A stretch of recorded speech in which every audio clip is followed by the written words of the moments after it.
Военнослужащие 7-й российской военной базы, дислоцированной в Абхазии, торжественно передают почетному караулу Минобороны Абхазии лампаду с частичкой вечного огня, горящего у Кремлевской стены в Александровском саду на могиле неизвестного солдата.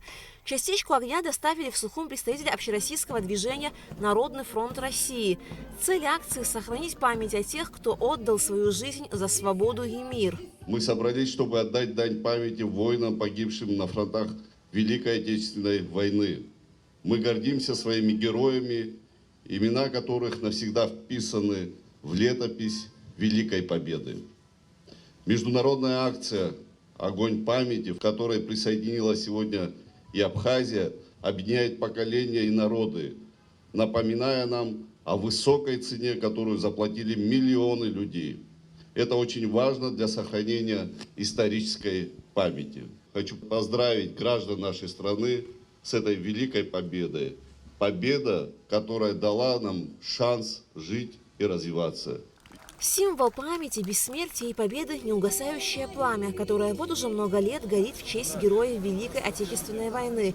Организаторы международной патриотической акции «Огонь памяти» представительство Россотрудничества совместно с Музеем боевой славы при поддержке администрации президента Абхазии, Минобороны Республики и посольства России. Мы все знаем, что 17,5 тысяч жителей Абхазии не вернулись с фронтов Великой Отечественной войны. 55 тысяч приняли участие, 23 героя Советского Союза, 3 полных кавалера ордена Славы и многие остальные, награжденные медалями и орденами, для нас как бы являются мостом к той памяти, которую мы храним в наших сердцах, и является мостом между нашими военными, которые сейчас сражаются на фронтах специальной военной операции и которые совсем недавно освободили Курскую землю от украинских нацистов. Мы всегда будем признательны абхазским добровольцам, которые, начиная с 2014 года, защищали идеи, которые разделяют наши народы, и которые сейчас успешно воюют в этой зоне. Передача частички вечного огня символизирует вечную память о подвигах предков, о тех, кто сражался за Родину. Этот акт напоминает нам о важности сохранения исторической памяти, ее передачи из поколения в поколение. Хотелось бы отметить, что в этом году, благодаря поддержке российских и абхазских партнеров, в республике проходит беспрецедентное количество культурно-гуманитарных акций, прежде всего посвященных Великой Победе.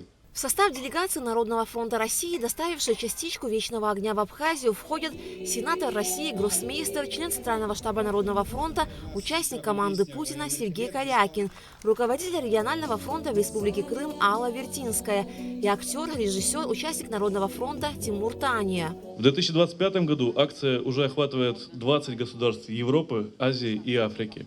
Сопровождает вечный огонь по России и в других странах участники команды Путина. И мне очень приятно быть в их числе, и для меня это большая честь. Отдельно хотел бы поблагодарить братский народ Абхазии за то, что помогают России отстаивать свой международный суверенитет.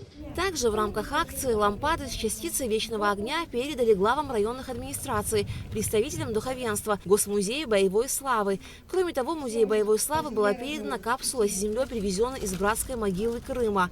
Собравшимся была представлена концертная программа, исполнены военные песни, а также школьники прочли стихи, посвященные Великой Отечественной войне. Также в рамках акции «Огонь памяти» состоялся мотопробег абхазских и российских мотоциклистов и возложение цветов к памятнику неизвестному солдату. Алика Трапшина, Алгвинджи, Абхазское телевидение.